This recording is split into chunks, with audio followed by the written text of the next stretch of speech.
Hello, Pastor Ray, kamusta ka naman? Buti naman, Pastorela. Yan, hello po sa Kamusta ang ating iyong lahat. linggo, ang araw? How have you been Um, so far? maraming Anong mga, season mo ngayon, Pastor? maraming mga pinagdadaanan sa buhay, pero tatago pa yan, no? Sa biyaya ni Yes. Lord. Kung tatanungin mo kung anong season ako ngayon, Anong ano, klase kaya? seasoning. Seasoning! Wow, talaga yung mga joke mo. Bentang-bentang. Yeah. Seasoning, hindi dapat nawawalan ng lasa. Parang Yun. asin, Yes. no? Yan. Yeah, so hello po sa mga nanonood. Hello to Pastora Drilly, Ate LV, Ate Edney. Good evening po sa inyo. I hope you're doing well. So ako naman, Pastor, Yeah. parang nandito ako sa ganito yung pag-uusapan natin ngayon, overthinking, and ano bang relation nitong overthinking sa mind, binding spirit, Yeah. no? So experience ko kasi, Pastor, related sila sobra. Parang may mga insights akong nare-receive kay Lord even before na para siyang related yung mga overthinkers or laging may iniisip na lalo na negative things ay nagiging ang stronghold na humahawak sa mind nila is the mind-binding spirit. So pag-usapan natin more about that later.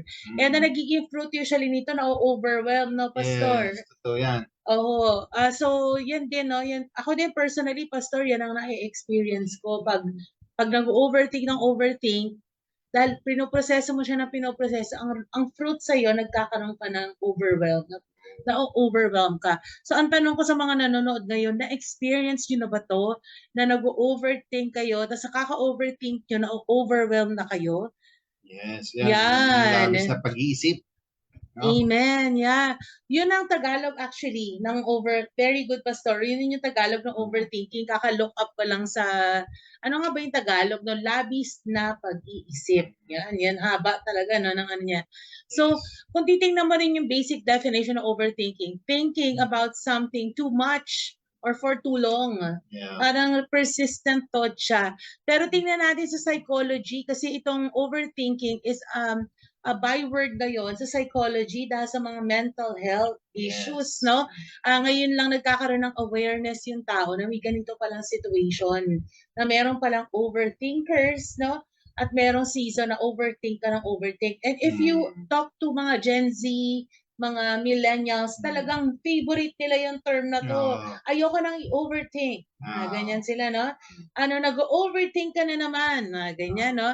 So, lagi yan narinig ko yung ngayon sa mga kabataan, PBB, sa mga PBB, sa mga nanonood ng PBB. Yeah. Yan. So, kasi nga, it's a byword sa bagong henerasyon. Oh. And, kumbaga ba, dati pa natin ito na-experience, pero I think more than ever, I think pastor, fruit to ng social media, fruit ito ng mga over-connected tayo sa internet, napakaraming information overload. Yes. Kaya parang ang dami mong pinoproseso sabay-sabay, ang dami mo pang social media, meron ka sa iba-ibang platform, marami ka talaga ipoproseso sa mind mo, kahit tulog ka siguro, hindi pa tumitigil yung mind mo mag-process sa sobrang daming sabay-sabay. Kahit na computer, di ba, pag magbukas ka ng maraming apps, maraming programs, maya-maya nagsha-shutdown na siya, hindi niya kaya, di ba? Nagpi-freeze. Nagpi-freeze, nag-hang. Hindi na niya kaya. Kinakaya. Oo, so the same, I think it's the same for our brain. Hindi siya designed na sobrang dami mong pinaprocess sabay-sabay, ulit-ulit. Kundi kaya nga meron din pastor na term, madalas naman to sa office, ginagamit namin to before, analysis paralysis. Sa kaka-analyze mo na paralyze ka na, hindi ka na nakausad. Sa kakaisip mo. Hello to Kuya Nino Dominado, Ate Luz. Kasabal is also watching. Hi, good evening to you. So, sa psychology, pastor, may term pala tong overthinking. Ang tawag doon sa psychology. And minsan may mga nanonood tayo dito na psychologist, like si Ate Carrie. And alam niyo po ba, trivia, ito po yung course na gusto ko sanang kinuha ko sana nung college. So, yung daughter ko, si Pia, nung tinanong niya ako about it, ang sabi ko sa kanya, dahil nga yun yung aking parang dream course na hindi ko na-take, kung ako lang yung tatanungin na. Kasi nung araw, pastor, di ba, ang mga nagdidikta ng course natin, ang mga parents or lolo-lola, di ba? So, ang lola ko noon wanted me to take up journalism kasi po, since elementary, mostly high school, pastor. Writer ako sa school paper namin, tapos naging features and literary editor ako sa school paper. So it was, naturally, ang lola ko, gusto niya, ituloy ko yung journalism ko noon. Yung pa yung time na nauuso sila Corina Sanchez, Loren Legarda, ganyan, no? So sila yung mga nilulook up ko. Pero pre-law lang dapat yun. Gusto talaga ng lola ko, mag-lawyer ako. Kaya po yung mga kaklase ko sa UST po ako nag-ano eh. Yung mga kaklase ko sa UST, mga judge na sila ngayon. Pero alam nyo, hindi naman ako nagsisisi kasi ginagamit natin ngayon sa prophetic yung divine justice, no? In fact, kanina lang nagpray tayo ng Courts of Heaven prayers for divine justice ni Lord, di ba? So, kumbaga ba, hindi man tayo naging doktor, nag-move tayo sa healing, hindi man tayo naging lawyer, pero nag-move tayo sa divine justice ni Lord. Ako naman nung college, college ako, sabi ng lola ko, mag-nurse ka kasi nursing naman. Uso kasi noon, dahil pag pastor. nasa Amerika, maganda trabaho yan. Mabilis, Sabi ko naman, no-overthink ko yan. Nakso. Kaya sabi ko, ayoko ng nursing kasi daming binabasa. Hindi ka pala basa. Nakita ko sa mga pinsan ko, yan. Ang kakapal ng books nila. And then, yun. Mas malala pala pag pastor. Seminary pala ako babagsak. Seminary, dami rin binabasa. Dami rin palang babasahin, no? So, actually, hello pala to Ate Janice watching right now. Kuya Don Erguete is also watching. And yan, sabi nga ni Ate LV, unlimited thinking. So anyway, speaking of that, sa psychology, pastor, may term sila sa overthinking or ang tawag nila rumination. It is the persistent and repetitive dwelling on thoughts, often negative ones, to the point where it disrupts daily life. Wala ka nang ginawa kundi i-replay sa mind mo, pati ka na naging productive. Parang na-hold back ka na ng thoughts mo. Ganon ka-powerful ang thoughts, no? Kung kahit na negative thoughts, it has the power to disrupt your daily routine or daily life, di ba? So I think most of us have experienced this. Kayo, pastor, minsan ba nagkakaroon din pa rin kayo ng ganito na may mga thoughts kayong paulit-ulit, tapos before you know it, na-disrupt na yung araw nyo, hindi nyo na naging nagawa yung dapat yung gawin. Oo, minsan meron, pero pinagtatagumpayan natin kasi nga, hindi maganda yung ganun kasi hindi ka maging productive pag isip ka lang ng isip, dapat yung para mawala yung masyadong pag-iisip, kailangan may ginagawa ka. Amen. And sabi rito, ang overthinking daw usually, it's one of the symptoms of various mental health conditions. Kaya I think, pastor, ngayon, nagiging byword siya kasi nagkakaroon ng mental health awareness sa schools, sa offices, sa churches din. Ibang churches, they discuss mga mental health issues. And normally daw, yung mga pag-overthink ka ng overthink, normally it's a symptom na meron kang, sa psychology pa rin to, pastor, generalized anxiety disorder. So kumbaga kung may anxiety yung tao, wala siyang ginawa kundi mag-overthink. Kaya minsan pa may anxiety, pastor, nangyayari, nagpapanik. Nagpapanik yung tao kasi siguro masyado niyang prinoseso, nagpanik na siya. Kaya nga sabi sa Bible, di ba? Yes. Pag may anxiety ka, cast your anxieties to Him because He cares for you. No? Favorite mo yun na pero First very, Peter, bagay na bagay yung birth na yan, pastor, ngayon sa topic natin. Ano ulit na sinabi? 1 Peter 5, 6-10. Oo, din yun. Cast your anxieties to Him because He cares for you. No? Amen, yeah. Importante yun, pag may mga struggle ka, pinagdadaanan ka, ay dapat sinasabi mo kay Lord. No? Sa CSB version ko eh. Okay, sige. Sabi Ulitin mo, pastor. Verse 7, no? 1 Peter 5, chapter 5, verse 7. Cast all your anxieties on Him because He cares for you. Sana all may nag-care, no? Thank you, Lord. Sana all kinakas yung anxiety. Sinasabi mo lahat yung mga pinagdadaanan mo. Kaya nga dyan si Lord eh. No? Kaya lang naman nagkakaroon ng ganun siguro anxiety ang tao. Nagpapanik, nag-overthink, hindi nila sinasabi kay Lord. Sinusolo nila. Yeah, hello to Ate Christine Tan watching right now. So tinitingnan ko, pastor, ito I'm reading right now the CSB version. Sabi rito, yung 1 Peter 5 pa rin. NIV ka naman. Sabi rito, humble yourselves therefore under the mighty hand of God, so that He may exalt you at the proper time, casting all your cares on Him Because He cares about you. Ayun. So, actually, pretext ito kasi yung susunod na doon, yung be sober-minded, be alert. Your adversary, the devil, is prowling around like a roaring lion looking for anyone he can devour. So normally, ito yung ano nun pag nagkakaroon ka na ng anxiety, yung next na doon, inaabangan ka na ng kaaway kung paano kanya lilinlangin, no, Yeah. Pastor? So yeah, so yan yung ating mga pinagdadaanan normally. Usually then sa mental health, balik tayo sa mental health. Hello to Ate Lids, hi, good evening. Isang symptom din daw ito ng depression, Pastor. Yes. Kaya pala yung mga overthinkers minsan, they fall into the prey of depression. In fact, I am reminded of my late brother. My late brother, when he was alive, he had paranoid schizophrenia and depression no at that time. And alam niyo po, Pastor, pinapainom siya ng medicine para makatulog siya. So it was a medicine for his mind as well as para maantok siya, makatulog siya. Because what happens pala, pag meron kang this depression, isip ka ng isip, your mind won't stop playing, hindi ka niya papatulugin. Nagkaka-insomnia ka na lang sa kakaisip. And before you know it, wala na, umaga na. Hindi ka na nakatulog sa kakaisip-isip, no? Yeah. Totoo yan. Kaya dapat, kapag may mga ganyan tayo, invitation ni Jesus yan. Totoo. Sabi niya, yeah, go ahead, sa Pastor. Matthew 11, verse 28, "Come to me all who are weary and burdened, and I will give you rest." Amen. Matthew 11:28, napakalaga na para mawala yung ganyan, no, yung mga alalahanin, mga worry, no? Yan sabi doon, no? Si Lord lang palang magbibigay ng rest. Lumapit kahit kayo, anong sabi. inom mo minsan ng Jesus. pampatulog, no, Pastor, uso ngayon yung melatonin na herbal medication for sleeping, pero hindi pa rin nasusolve kahit na anong inom nila kasi nga si Jesus pa lang makakapagbigay ng rest. Kasi yun ang invitation ni Lord. Si Jesus na yan. Come to me all weary and heavy laden. Sa ibang translation, overburdened.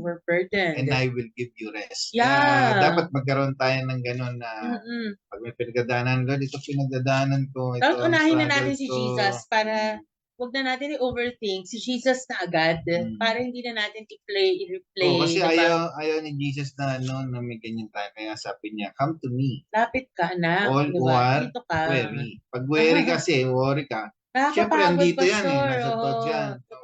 Wala ko paano ka makakabayad sa mga utang mo, paano lalo na yun, mga finances. Future mo, okay, wala ka pang love life. May mga ganun Oo, yung matagal mo nang pinapag-pray na wala pa rin. 30 na ako, napakas love life, mga ganun ba? Yeah, maganda itong sinasabi ni Kuya Nino. Sabi niya, ako po, Pastora, literal daw, na before I can step forward, mas nauuna yung fears ko dahil sa mga naiisip ko na what if ganito mangyari, puro negative thoughts po talaga hanggang sa di ko na nagawa yung isang bagay tapos iiwan ko na lang ito hanggang sa di ko na magawa yung bagay na yon, nagiging cycle, no?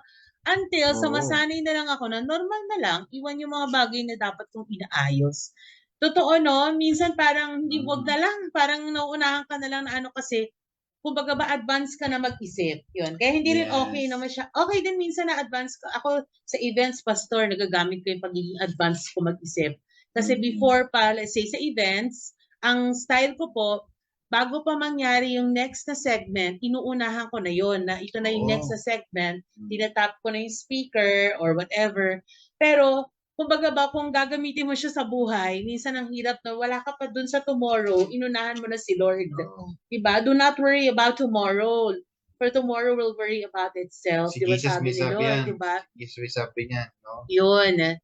So yan. So ako, Pastor, sa experience ko naman, sa mind, dito sa topic natin, overthinking, ang na-discern ko. So based sa discernment ko, hindi to based sa any study, any expert, base po to, Pastor, sa experience ko, na itong overthinking is highly related to mind-binding spirit.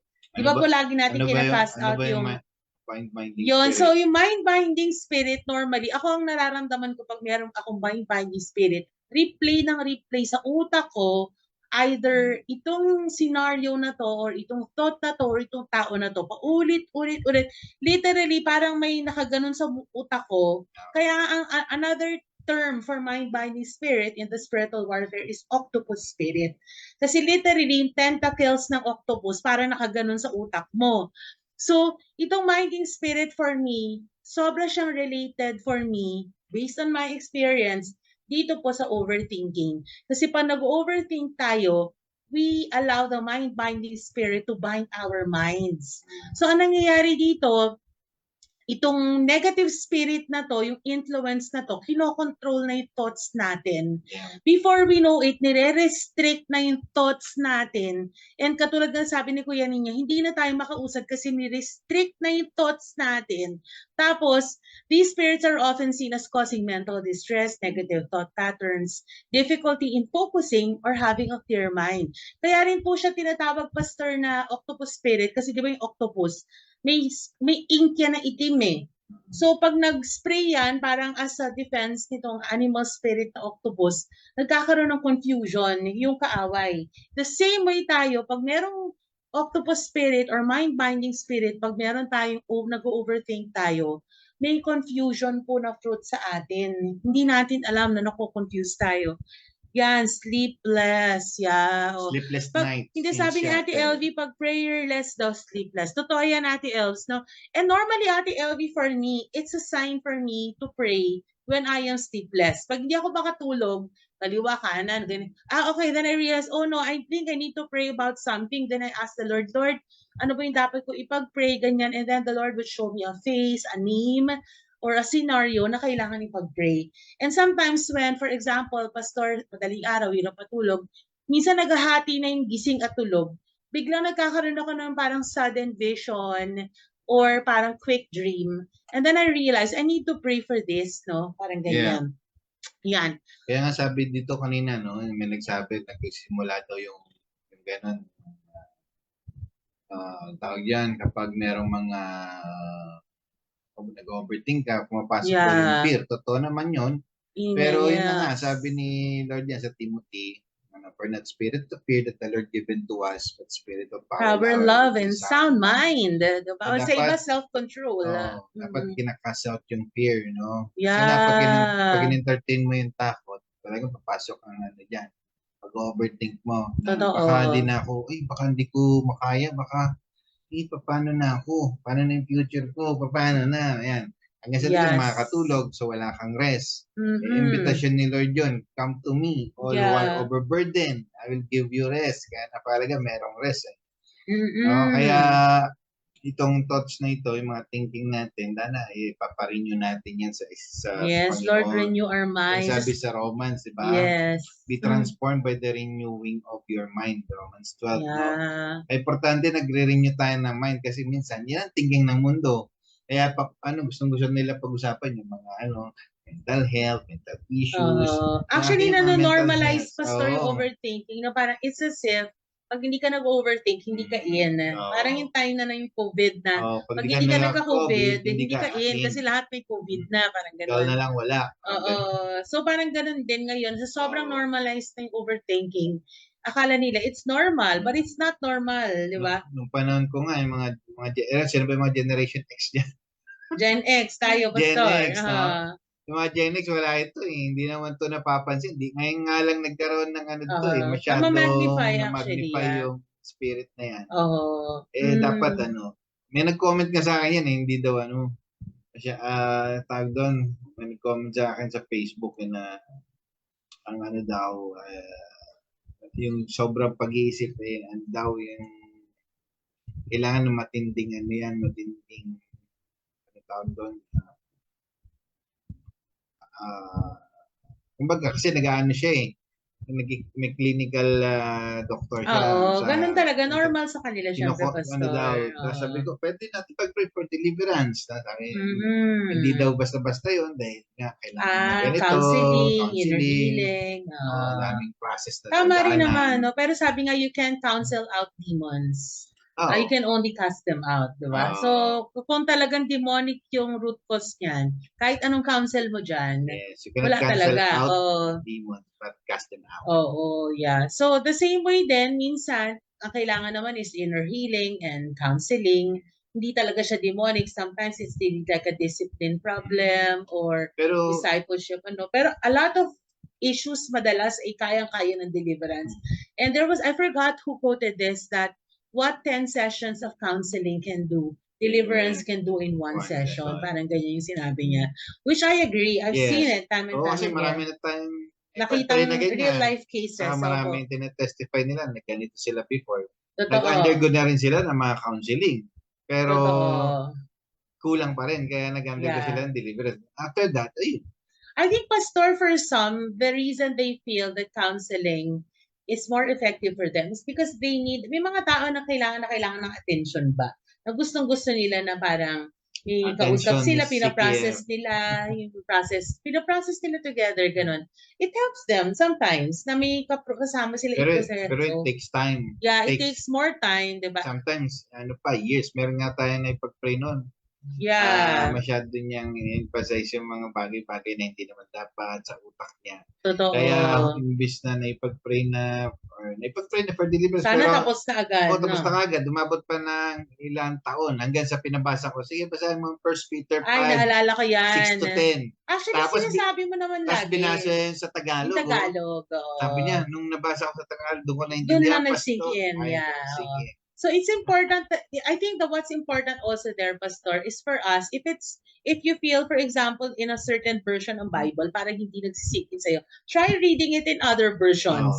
Kasi minsan sa ibang version, dun pala mangungusap sa'yo. Tulad po nung nakapag-pray natin na yan, na couple sila, na ilang years yun, hindi niya mapatawad yung kanyang husband. Because she was overthinking everything, na hindi man nangyari, pero for her mind, nangyari, ganito. As in, she was playing scenarios in her mind. But when she read 1 Peter 5, 6 to 10 in Tagalog, suddenly nagrema na sa kanya si Lord, no? Yan yung lagi yung kino-quote na sa mga may ganyang sitwasyon, problema. 1 Peter 5, 6 to 10.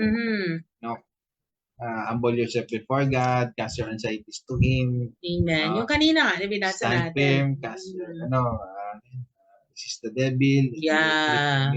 Be sober-minded. Kasi nga, most of the time, ang cause niyan, devil. Kasi nga, pinupulyot yung utak natin. Kaya sabi ni Paul sa book of Corinthians, sabi doon, take captives every thought and you'll be obedient to the Lord Jesus Christ. Kaya napakalaga, i-take captive mo yung thoughts mo, yung mga negative thoughts.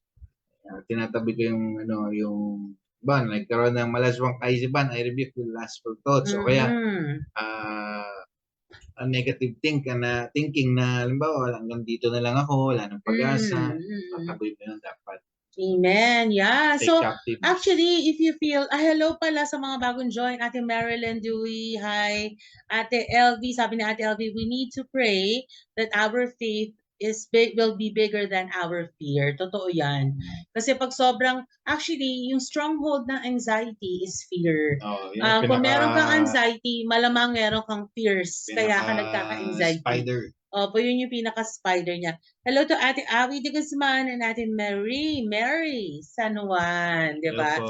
Yeah, so, Pastor, sa Bible, ang dami pong characters din na hindi pa uso tong term na overthinking, ay talagang overthinkers na sila, nauna na sila. So, isa rito si Moses, di ba?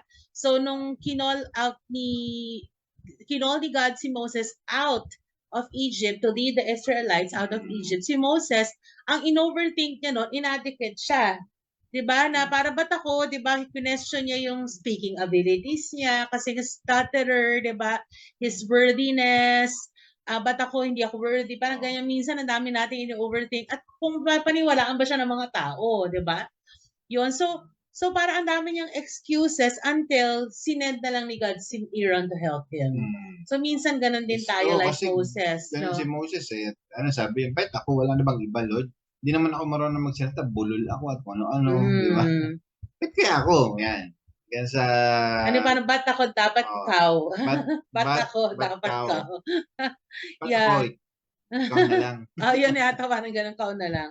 So, yeah, marami pa, no? Si Gideon, he was also called by God. Normally, yung may calling eh. Sila pa yung nag-overthink, no? To lead Israel against the Midianites, but he hesitated and overthought his calling, no? Ganun na naman, nag-hesitant na naman. He even tested God multiple times with the fleece, diba? Yung fleece to confirm his will. So, nangyari doon, humihingi siya ng sign. So, minsan ganun tayo, Lord, bigyan mo ako ng sign. Kasi parang, Nakakatawa nga yung bigyan sign mo na, confirmation, kakaiba yung hiningi niya sign. Totoo. Sabi niya, tuyo yung panyo, basa yung lupa. Basahin, Pero nangyari. Pero Lord, kung magagalit, isa pa. Oo nga. Basa yung panyo, pero tuyo yung lupa. Yeah, Tapos yung... hindi na pa rin. Kaya ganun nangyari, no? And both of them, Pastor, may doubts eh. Kaya sila nag-overthink sa sarili nila kasi they have doubts sa sarili nilang kakayanan. Yes. Minsan ganun tayo, Pastor. Ako may ganun din ako. Na, Lord, talaga bang tinawag mo ko? Mga ganyan, no? Saka yung minsan kapag naka-receive tayo ng mga negative words na na-utter sa atin. Ay, totoo yan, Pastor. Yung replay mo yon sa mind. Halimbawa, ganyan ka na lang kasi. Ayan na lang ang abot mo. Ayan. Then nasabi sa'yo, nga, hanggang dito na lang siguro ako. Kaya, yeah. True, true. Self-pity ka na sa isang tabi. Pero pag hindi mo panghawakan yung mga promises ni Lord na dapat bumalik ka. Fear not, for I'm with you. True.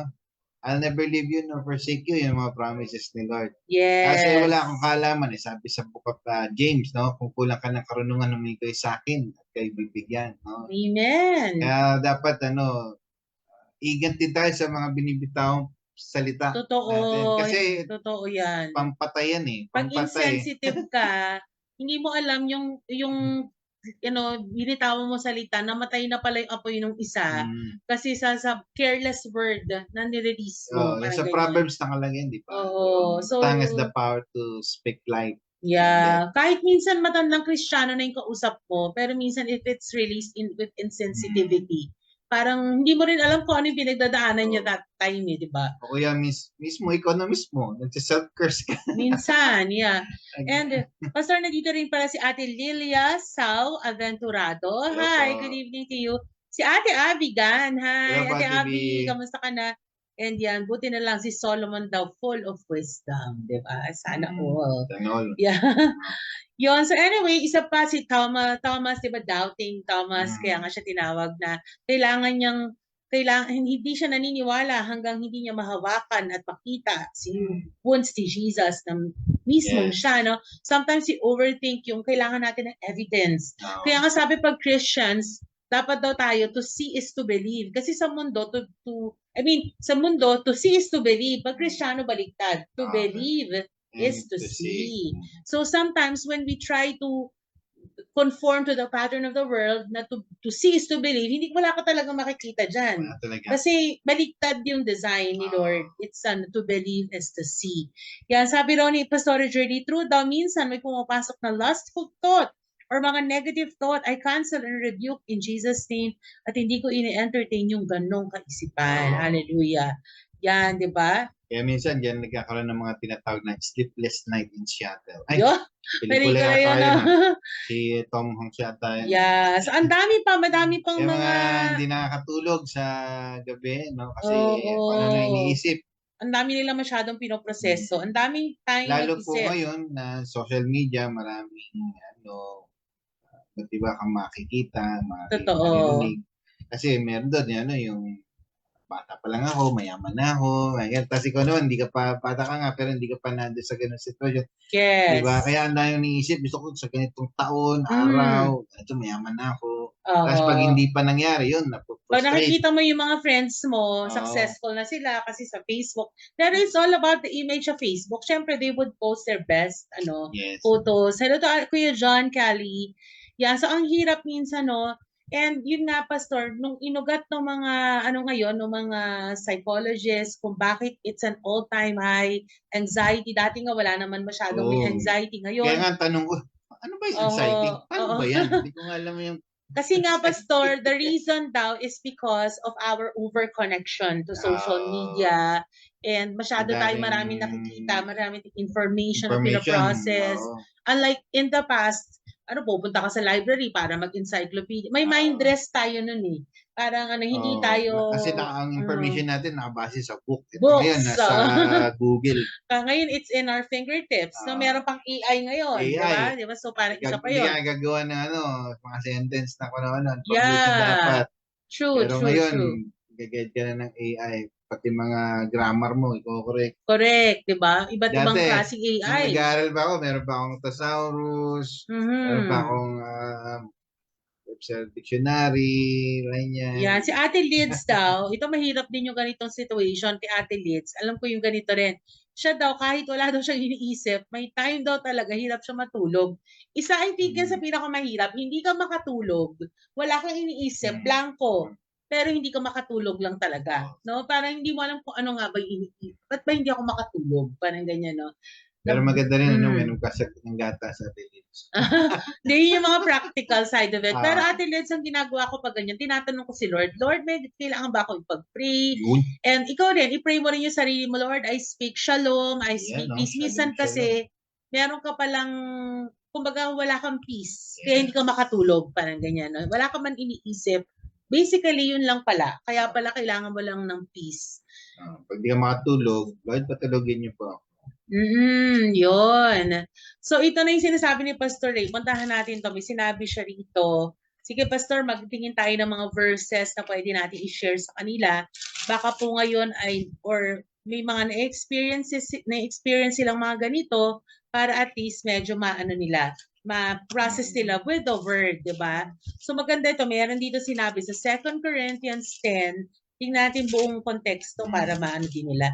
Para ma-process din nila with us. 2 Corinthians 10, 4-5. Yan. 2 Corinthians 10, yan, 4-5. Sinabi rito, at wala kasi ako salamin, kaya dito, no? Sabi rito, yan, ganda rito.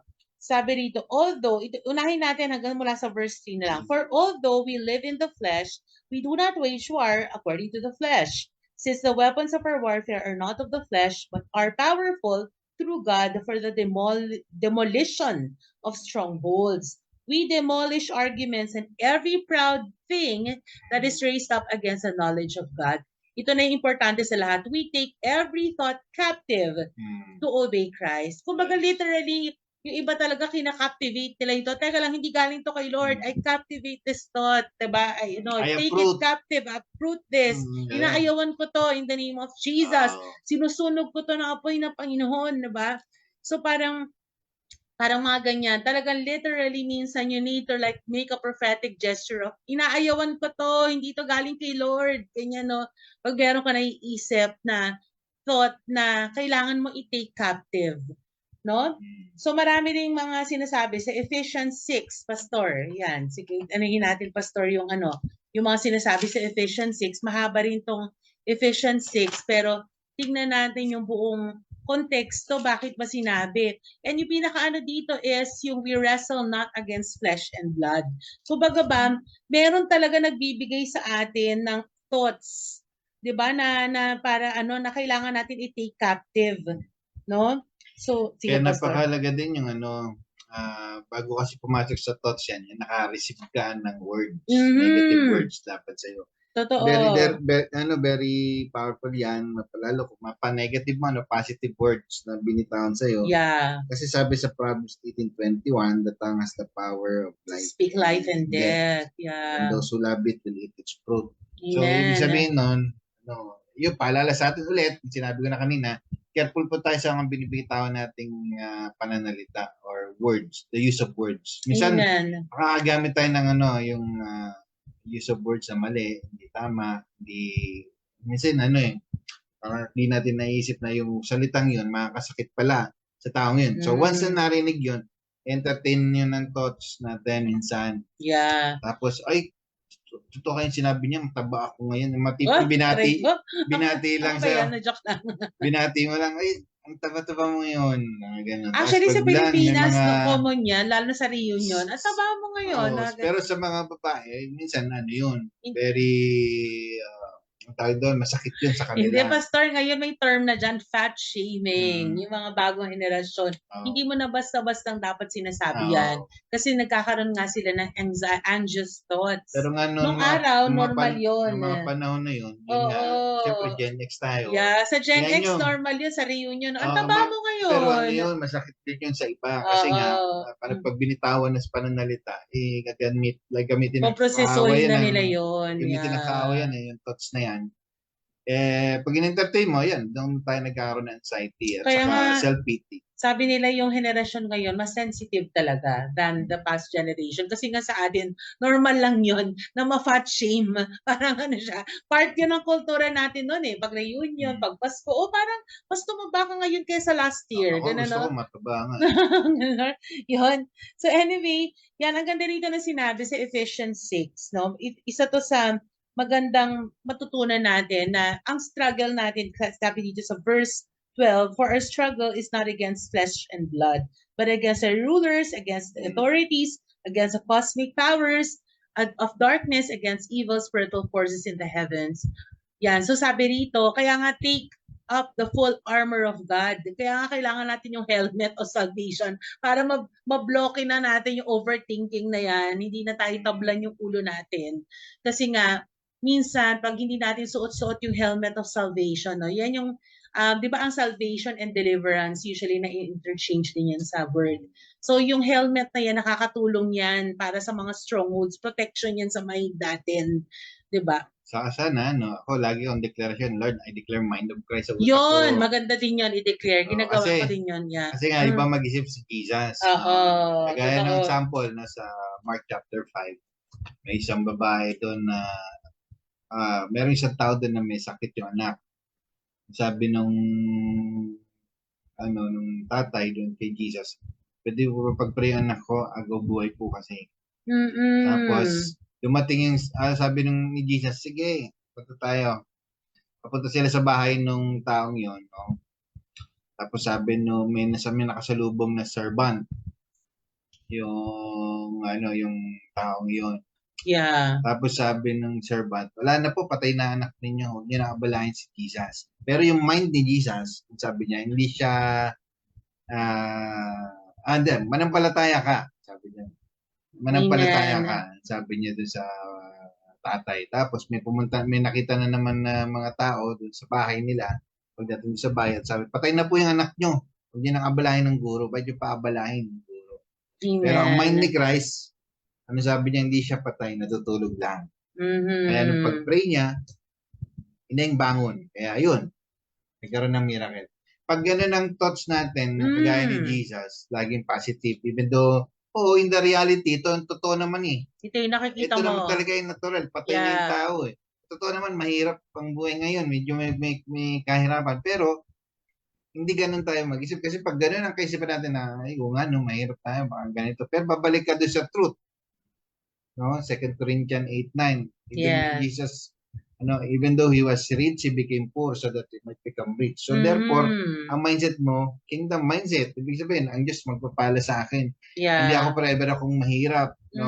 Kasi pag hindi natin mapagtagumpayan, lagi tayong nabalik dun sa, dito lang siguro ako. Hindi na ganun. Actually, Pastor, pag natin dinideclare yung mind of Christ, lagi natin sinasabi yan. Naalala ko rin yung sinabi sa Isaiah 55:8-9, yung for my thoughts are not your thoughts, neither are your ways my ways, declares the Lord. As the heavens are higher than the earth, so my ways are higher than your ways, and my thoughts than your thoughts. When you say, I have the mind of Christ, or when you declare it, basically, pumupunta ka dun sa thoughts na mas mataas sa thoughts natin as human beings. Yes. We elevate our thoughts sa level ng how does Jesus see this? How does God see this situation? And when you do that, then you realize sometimes, hindi pala gano'n, kaya ka nagkaka-anxiety. Kasi you think of it from the perspective of yung limited perspective. Kaya nga limitless. Kaya nga limitless si God. Kasi yung perspective ni God, hindi natin kayang masukat. It's limitless. Yung thoughts niya, limitless, mataas. Yung thought natin nandito lang, pero pag umakyat ka sa level ni Lord, on the way He thinks, ganun pala yun. Then we understand from Yeah. His perspective. Yeah, it's very powerful when we declare that we have the mind of Christ. Basically, we're saying na, Lord, itong makitid kong utak, Lord, napaka-limited, make my mind limitless. Parang ganyan, no? Yeah, so sabi ni Pastora Journey, mind of Christ, always speak life. Amen. And declare long-suffering din, sabi ni Ate LV. Hello sa mga kakanood lang, Ate Jem de la Cruz Ronquillo, Ate Iris Arsenio, nabati ko na ata. And Kuya Joel Gitap is also watching us.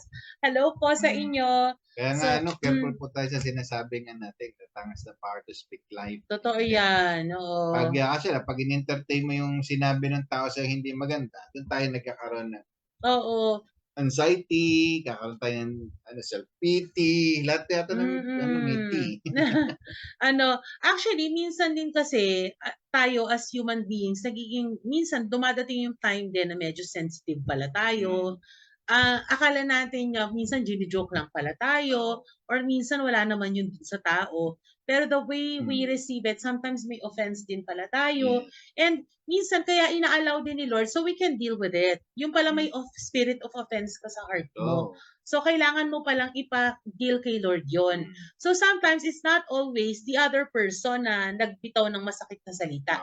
Why did God allow that? So that ma-expose din na may offense ka pala, no? Kung hindi niya sinabi yun, hindi mo rin malalaman na may offense ka pala sa heart mo. Kaya careful po tayo kasi nga minsan pag ang isang tao ay hindi teachable din, yun.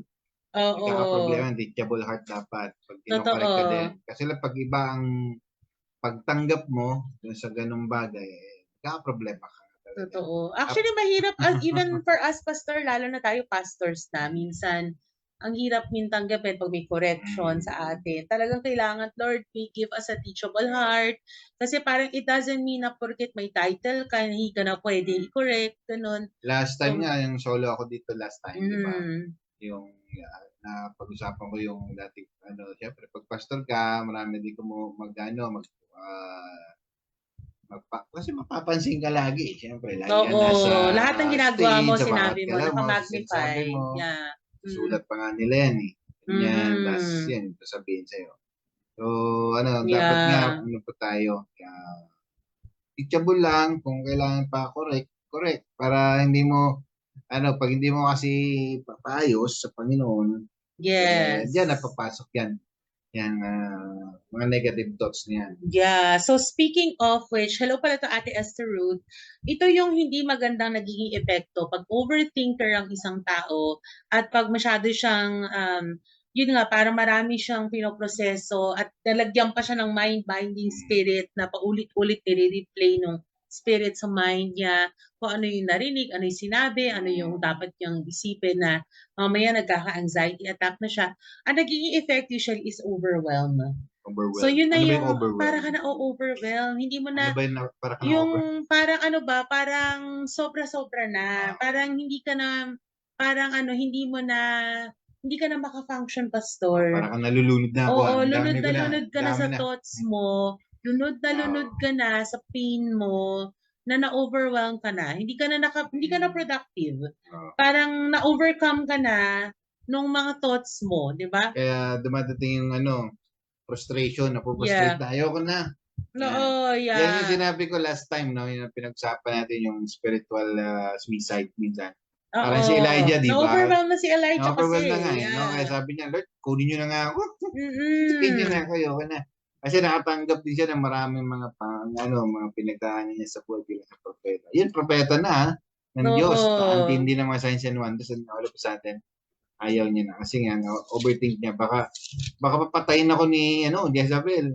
Pero ang dami na niyang thoughts na gano'n. Sabi ni God, marami pang propetang gaya mo hindi lumuhod. Kaya lumabas ka dyan. Yeah. So, ang ganda rito, pastor, ang mga insights na pwede nating baunin for tonight is yung sinabi mo kanina, Matthew 11:28-30, come to me, all who are weary, and I will give you rest. Sa CSB version, sabi rito, come to me, all of you who are weary and burdened, and I will give you rest. Diba? Sa ibang translation nga, overburden ang gamit nila. So, ang ganda na sinabi rin ni Jesus dito, sabi niya, take up my yoke, yung pamatok daw niya, kunin mo yon and learn from me. because I am lowly and humble in heart. Yes. Kasi minsan nga kaya tayo nababurden kasi para minsan mapagmataas din tayo siguro. Yeah. Na para ba't ka sinabi yun? Ba't ka ano yun? Para kaya mo in-overtake, kaya ka nag-offend, no? Yeah. Yan kaya sabi, kunin mo to kasi ako lowly, ako and humble, sabi ni Jesus na, and you will find rest for your souls. So ang pag sinabi ni Lord na you will find rest for your souls, pag sinabi mong soul, tatlong bagay ito, yung mind mo, yung will mo, yung emotion mo. Magkakaroon ka ng mind rest, magkakaroon ka ng heart rest, no? Pag kinuha mo yung pamatok ni Jesus, for my yoke is easy, di ba? Pag yung yoke daw natin hindi easy, ibig sabihin. Kasi yung pamatok niya, yun daw yung easy. Ibig sabihin, pag dali natin yung pamatok natin, is difficult, mahirap. No? Pag tayo dali natin yung sarili nating pamatok. Kaya yung iba naman, and my burden is light. Yan. Iba naman kasi, kaya pag may mga ganitong sitwasyon sa buhay, overthinking, at nagpupunta sa ABS-CBN. Alam po ba niyo ABS-CBN? Minsan, ganito kadalasan ginagawa ng mga tao, no? ABS-CBN, alak, babae, sugal, casino, beer house, nightclub, di ba? Para maalis lang yung pag-overthink nila. Yan ang mga... parang ano nila, diniri-channel nila yung kanilang ano... Kumbaga, dyan nilang nire-release lahat yung pinagdadaanan nila. Pero temporary, temporary lang. Yun, mag-ano ka pa, mag-hangover ka pa. Yeah. Actually, wala ka pang pera. At yun, nagkakaside ka pa minsan. Kaya, pag ikaw pupunta sa ABS-CBN, dapat sa GMA. Ganon. God, make a way. Yun, no? May mago ka na naman, Pastor. Yan, hello to Kuya Nino Dominado. Sabi niya, ako po, Pastor at Pastor, every time na nakakarinig po ako ng bad things sa akin, mas pinipili ko na lang ngumiti sa kanila. Wow, sana all. Patay mali siya, walang reaksyon sa mga sinabi nila. Pero, ito may pero, deep inside po, dinadamdam ko po talaga yon at nakakapag-isip po ko ng mga bagay na pwedeng ikasakit ng ibang tao. Yun minsan, no, nasa loob.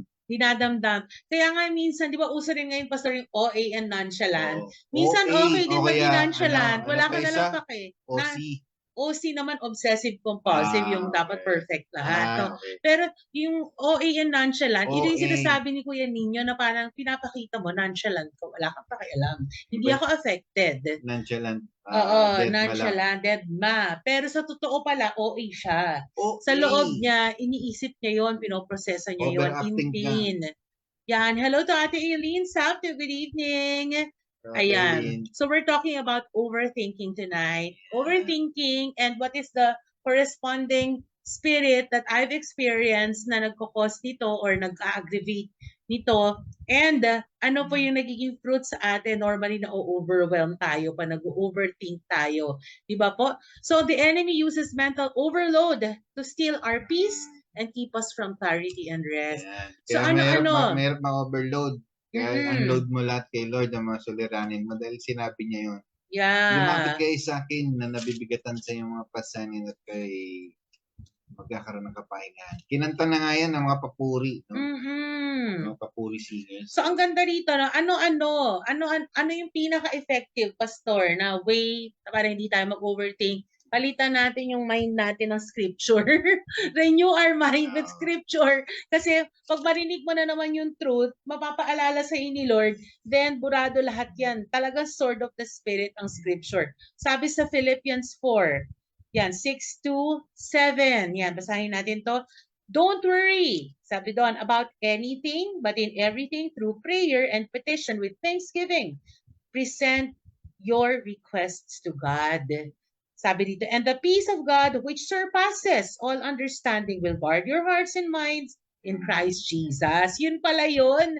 So, importante talaga na gamitin nating sword itong word ni God kasi isa siya sa makakatulong sa atin how to escape this trap of overthinking. Kasi nga sabi rito, no, na pag walang word, mag-aalala talaga tayo. But ang command sa atin is not to worry.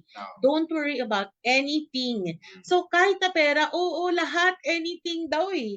Sabi dito, but in everything, sa lahat-lahat daw, pero may dinagdag dito, Pastor, through prayer and petition with thanksgiving. So importante, hindi lang tayo kumbaga, yung iba kasi, sige, hindi na ako mag-worry, pero hindi naman siya nagpe-pray. Hindi naman siya nagpe-petition or nag-request kay Lord or nagte-thanksgiving. Kumbaga, complaining heart, grumbling heart pa rin siya. Di uulit lang lahat yun. Ang sabi ni Lord, mag-pray ka at magpasalamat ka. And sabihin mo kung ano yung petition mo. Kumbaga ba, kaya natin ino-overthink kasi nasa mind natin, ano ba talaga yung gusto natin? Ang sabi ni Lord, i-express mo sa akin, anak, ano ba talaga yung gusto mo? Petition ang sabi ni Lord Yeah. Sa ibang version, supplication to, ang sinasabi dito. So, ayan, sabi dito, present your requests to God. Sabi nila kaya daw nag-overthink ang iba kasi nagkakaroon sila ng mind clutter. Ano ba yung mind clutter? Hindi, kaya iba ang ginagawa, Pastor Gini, journal nila, yung thoughts nila. Kasi pag nasa mind clutter siya, yung thought mo, nandyan lang, hindi mo ine-express through writing, no? Kaya dapat yung masyadong cluttering. Mind clutter. Kaya mag-declutter ka Mag-declutter na tayo. Totoo. May mga studies din, Pastor, actually, na pag nag-declutter ka, it clears your mind. Kaya nga yung iba, yun nga, yung sinasabi yung obsessive-compulsive, that maayos lahat sa paligid nila. Otherwise, hindi sila makakapagtrabaho. Kailangan malinis, maayos. Kaya huwag masyadong perfect. Yan. Pero minsan talaga... No one, wala nakaabot nga sa kaluwalhatian ni God. Yeah. But Actually, even though God used the word be perfect because for I'm I am perfect. Yeah, sa holiness naman. yan. How to live a holy life. Yeah, pero alam mo, meron akong friend, Pastor, kasi may friend ako na sobra siya, kilala mo tong friend ko na to, sobra siya talagang ayos, as in, super linis ng house niya, super Pero tinatanong niya ako, sabi niya, bakit ganun ate? Sabi niya, sobrang ayos daw niya, maayos lahat ng paligid niya, sa bahay niya, sa bago siya mag-work. Pero bakit hindi daw sumusunod? Akala daw niya kasi pag aayusin niya, magsusunod yung mind niya. Pero kumbaga ba, bakit, ako pa yung ginawa example, bakit ikaw, hindi mo kailangan, kasi magulo yung gamit ko sa paligid ko. Bakit ikaw natin yung camera? Oo, huwag mo na pakita yung example. Pero, paano, buti nakakapag-isip ka kahit ganun yung paligid mo, no? Parang ganun. So, I'm saying, it doesn't follow pala, Pastor. Na-realize namin dalawa. It doesn't follow pala na porkit maayos o ano yung paligid mo. Minsan may mga tao talaga na regardless kung ano yung nakapalibot sa kanila, makakapag-isip pa rin sila. Di ba? Parang si Bianca Umali lang. Oo nga, di ba? Na naglinis ng PBB house. Yun. So, ang ganda nito, Pastor. Tapusin natin hanggang verse 7. Sabi, and the peace of God, which surpasses all understanding, will guard your hearts and minds in Christ Jesus. So, ang ganda. Pag present daw natin yung requests natin kay God, yung peace daw ni God na nagsusurpass sa understanding natin as human beings will guard our hearts. So, kumbaga, siyang bahala mag-guard ng heart natin. Kasi minsan nasasaktan tayo Sabi nga ni Kuya Ninyo, di ba?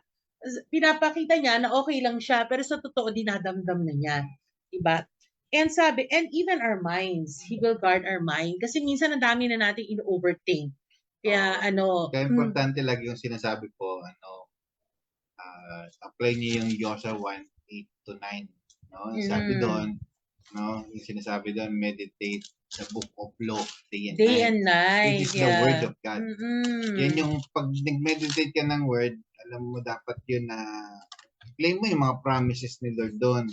Times na may sakit ka, yan, struggle mo. Paano ka, yan dyan pumapasok yung pag-iisip, labas sa pag-iisip, lalo kung nasabihan ng doktor, may sakit na ganito, medyo malala, tagalang gamutan, ako may cancer, ganitong araw ka na lang mabubuhay, o ano, doon nagkakaroon ng maraming overthink ang tao. Pero pag alam mo yung word ni Lord, no, about healing, by the wounds of Jesus, I'm healed. So therefore, sinasaway ko itong sakit na ito. Amen. That whatever I lay my hands, those who are sick, they will get well. So ililay mo yung sarili mo.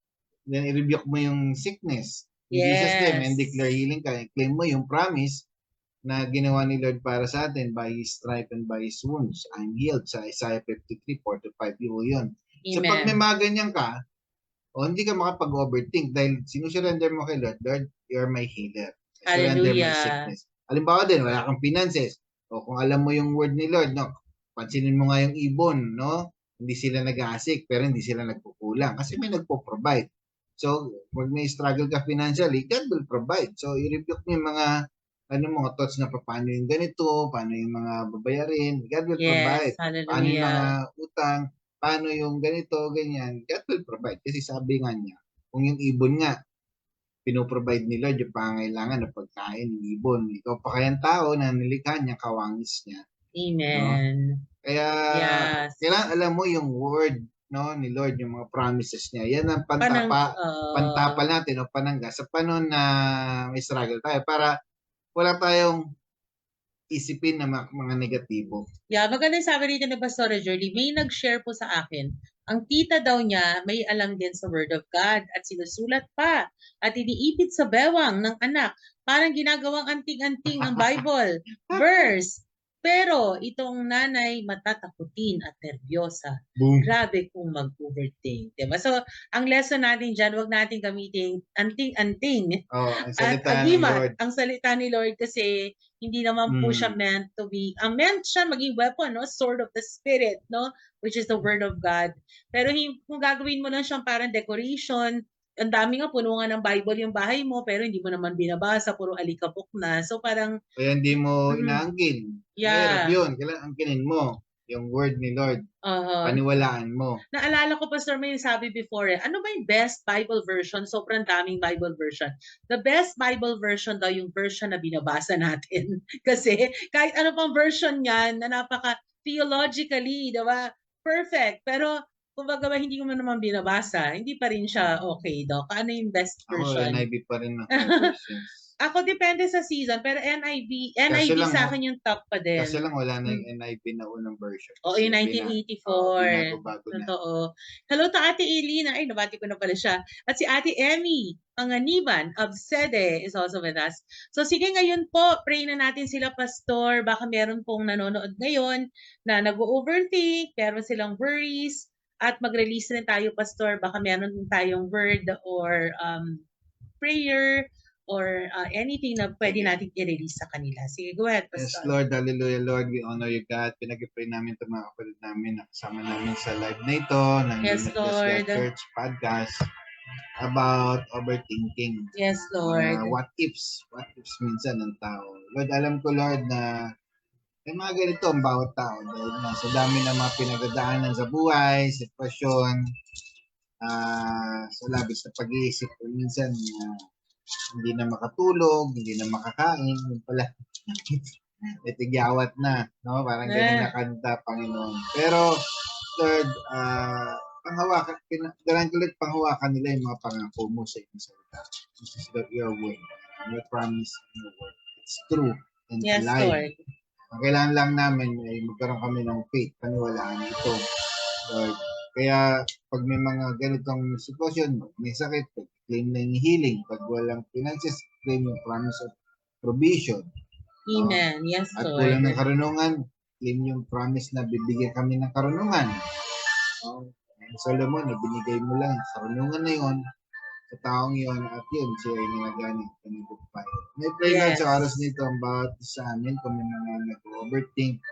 Sinasaway ko ito in the name of Jesus. I take captive every thought. Yes, hallelujah. Thank you, Lord Jesus Christ. I speak renewing of mind. Yes. Lord, itong mga negative thoughts na nailagay, Lord, sa utak ng kaaway, sa amin, I speak renewing of mind and I declare mind of Christ sa utak nito. Kung paano mag-isip si Jesus, ganun din nawa kami mag-isip, Panginoon. Dahil, Lord, huwag niyo pong hayaan na maging kaisipan namin ay limitado lamang. Amen. Yes, Lord. Namin kayo, our God, you are limitless. Hallelujah, yes, thank you, Jesus. So, meron ditong nanonood ngayon na baka nagde-depend kayo sa pera, nagde-depend kayo sa tao, nagde-depend kayo sa ibang bagay except kay Lord. Pero pinapaalala niya sa atin sa Isaiah 26, sinabi niya dito, you will keep the mind that is dependent on you in perfect peace. Sabi rito, for it is trusting in you. So I pray for you right now, kung ikaw ito, na ngayon ay nagdedepende ka sa tao or sa pera, that the Lord is reminding you tonight that yung mind mo, keep it dependent on the Lord instead of man, instead of money, so that He can keep you in perfect peace. Kasi sa pagtitiwala mo sa Panginoon, dun mo makakamit yung perfect peace na pinapag-pray mo. So I release that perfect peace from the Lord for the minds that trust in Him. In the name of Jesus. Hallelujah. Lord, I also pray, Lord, for sa mga nanonood ngayon, kung merong nakakaranas ng anxiety, Yes. that, Lord, I rebuke the spirit of anxiety. Sinasabi ni Lord sa Philippians 4:67, do not be anxious about anything. So, Lord, kung ano man tong anything na sinasabi rito na nararanasan nila, Lord, I rebuke the spirit of anxiety, even that mind-binding spirit na nakahawak sa ulo nila, na paulit-ulit nire-replace sa kanila. In the name of Jesus, we release this anxiety to you. We cast it out in the name of Jesus. We bring it at your feet, O Lord, sa mga nanonood ngayon in the name of Jesus. Salamat, Lord, that you care for us so that we can cast our anxiety on you in the name of Jesus. Hallelujah. Thank you, Jesus. Hallelujah. Lord, you also promised in your word for us to not conform to the pattern of this world.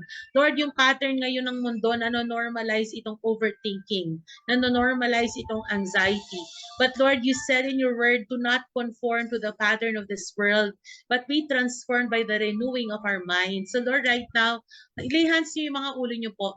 Lord, I pray, Lord, for us, transform our minds, renew our minds, O God, that we will not conform to the pattern of this world na nagno-normalize ng overthinking. Inaayawan namin to. Inaayawan namin ng anxiety. Inaayawan namin ng depression in the name of Jesus. Hallelujah. I declare divine health sa mental health namin lahat in the name of Jesus. Hallelujah. And Lord, I pray, Lord, na patuloy kaming mag-realize sa truth of the word, Panginoon, because it will break the power of the mind-binding influences, the negativity sa minds namin in the name of Jesus. Hallelujah. Thank you, Jesus. And Lord, you also said in your word that we should set our minds on things above, not on earthly things. Sinabi niyo po ito sa Colossians 3 verse 2. So we declare, Lord, even now that we will set our minds on things above. Hindi mo na, Lord, we will go up higher, Lord. Come up higher. That's what you're saying, Lord. Para, Lord, makita namin sa perspective nyo kung bakit po namin pinag-iisip itong mga naiisip namin. We shift our mental focus, Panginoon, from the earthly troubles to the heavenly truths, Panginoon, in the name of Jesus. And just like what Pastor Ray reminded earlier, Lord, that you did not give us the spirit that makes us timid, or the spirit of timidity, but of power, love, and sound mind in 2 Timothy 1 verse 7. We release that sa mga nanonood ngayon, that they will have that spirit of power, love, and sound mind, especially the sound mind right now in the name of Jesus, that it will combat yung overthinking na nararanasan nila in the name of Jesus. Hallelujah, Jesus. Thank you, Lord.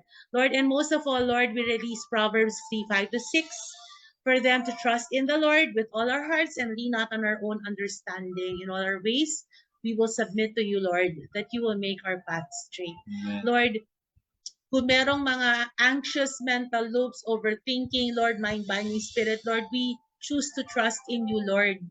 And we will not lean on our own understanding. We have limited understanding, Lord. But in your name, O God, as we submit to all your ways, O God, you will make our path straight. Lord, kung hindi kami if we do not submit to your ways, Panginoon, ay pagewang-gewang po ang ways namin, hindi namin maiintindihan, Lord. But Lord, salamat, Lord, that we can trust in you. Hallelujah, Jesus. So right now, Lord, we declare that we will take every thought captive to the obedience of Jesus Christ. We break agreement. Kung meron man nag-agree kami na, nag-overthinker ako nag-declare kami, Lord, na, nagkaka-anxiety ka ako lagi. All those negative declarations, we break all agreements with the spirit of fear, confusion, anxiety, overthinking, mind-binding spirits, and we receive the mind of Christ right now, and we soar to greater heights in the name of Jesus. For the thoughts of the Lord are higher than our thoughts. Fill us with your peace right now, O God. Renew our minds with your word, Panginoon. Lord, kung nakakalimutan na namin, Lord, na magbasa ng word nyo, right now, let this be a reminder for all of us to go back to your word. For your word will just heal every overthinking, over every anxious thought that we have in the name of Jesus. Hallelujah. Maraming salamat, Lord, for being with us tonight, Holy Spirit, for teaching us, guiding us in Jesus' name. Amen. Thank you, Lord. Hallelujah. So, Pastor, kamusta? Okay naman po? Ayos. Yan. So, sige, we release. Pastor, pwede mo na silang i-bless. Yes, Lord, as I raise my hand toward these people, I declare your covering. Yes, I Lord. declare your blessing and anointing that comes from you, Lord. More of you, Lord, in Jesus' name. Amen. Yan. So ngayon, I pray that we'll have freedom. We'll experience freedom dito sa overthinking na ito. In Jesus' name, amen. Maraming salamat po for joining Limitless God Church. We are a church located in Antipolo City. If you want to join us face-to-face, and we also have Sunday services. We stream live here on Limitless God Church Facebook page, also at Limitless God page. Manood po kayo. You can join us remotely, or if you want to be prayed for, pwede po kayong pumunta face-to-face sa amin po. Maraming salamat po, and God bless.